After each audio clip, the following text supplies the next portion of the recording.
There's a terrific song by Belinda Carlisle, and it goes like this.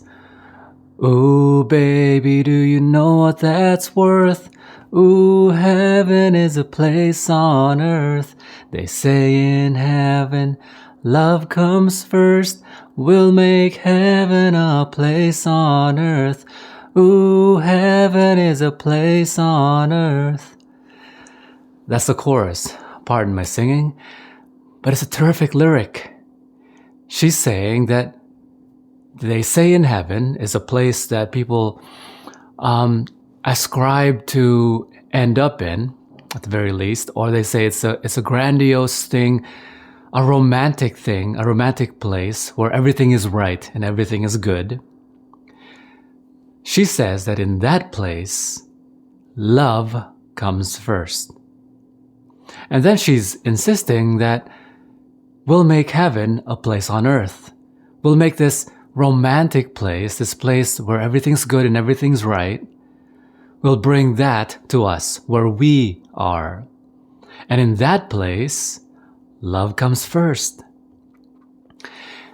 This is what I've been insisting this whole time when it comes to my relationship style.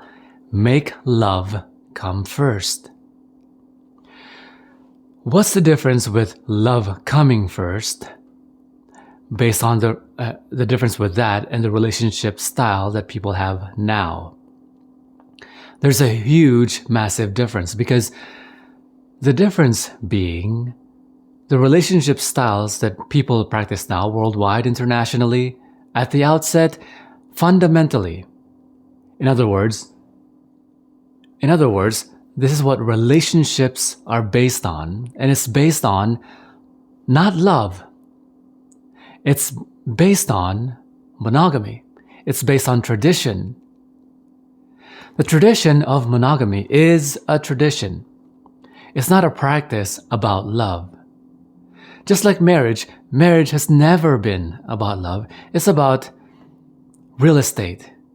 It's a business deal. It's saying, I want to increase my net worth, or my real estate worth, or my network if you marry me. And in exchange for my sexual exclusivity, we're going to do this partnership in exchange for your sexual exclusivity to me, at least publicly. And I'll provide for your security for the rest of your life. And in exchange, I won't follow my biological instinct of mating with any other person. So, relationships has never been, well, not never been, but for the most part, traditionally has never been about love. It's about a partnership in which people presume it's about love. Relationships, originally, people knew that it wasn't about love. It was arranged. And it was arranged with the ideal that you will raise a family in a nuclear manner, meaning one man, one woman, raising children, and so on and so on and so forth. A lot of religion played a huge part in this. But it's never been about love, because if relationships were to be about love, you would presume, how can we create an arrangement between us? How can we format this relationship so that it's about love? Well, let's begin with, what is love? The best definition I've ever heard is, love is your wanting for your beloved's happiness intrinsically to your happiness. That's a fancy way of saying that the same happiness you want for yourself, you want that for them. There are things that people have in their relationships that are demonstrations, that are examples of your lack of that love. Anything that prevents your wanting, your genuine wanting, anything that is not your genuine wanting for your beloved's happiness intrinsically to your own, is a demonstration of your lack of love.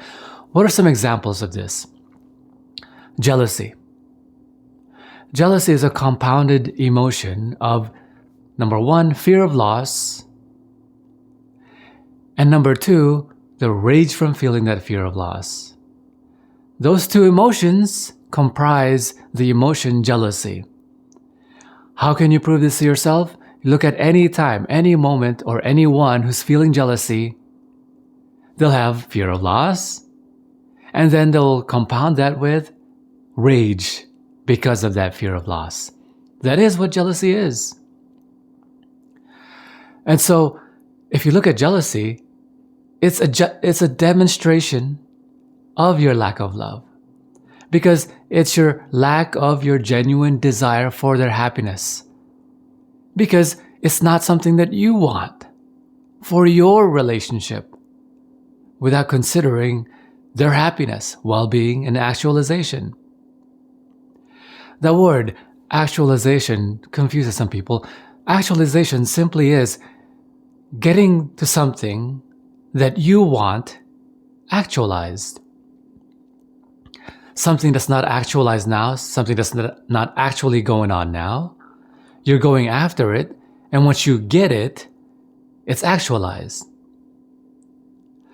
Kind of like self-actualization. You have a goal for yourself. You want something for yourself. You don't have it now. You work towards it. You endeavor towards it.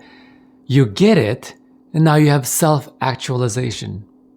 You have actualization of the self that you imagined yourself to be. So, your beloved wanting that, wanting something for herself or himself, they want something, whether it's a thing, it's an endeavor, it's a desire, or it's a person.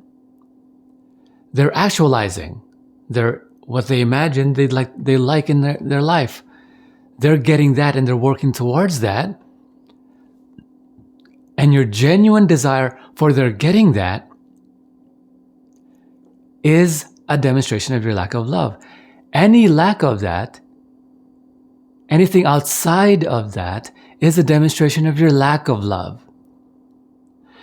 And a lot of things that prevent you from that lack of love, that demonstrate that lack of love, like jealousy, is your personal inhibitions, your fear of loss, and your rage because you feel that fear of loss. You have to introspect for yourself. Why am I feeling this fear of loss? Because that's going to cause rage because I feel that fear of loss, and it's going to be jealousy, and it's going to show up in my relationship, sometimes subtly, sometimes secretly, heinously, sometimes directly. Communicate to them directly. Hey, I'm jealous. Or hey, don't do this.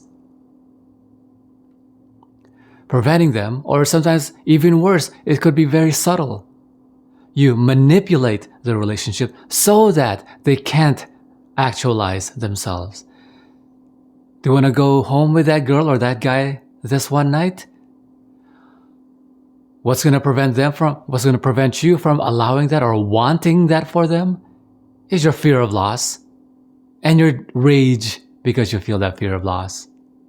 Do you understand? Remember, people are not property. If you want to base your relationship on love, begin with the premise love, and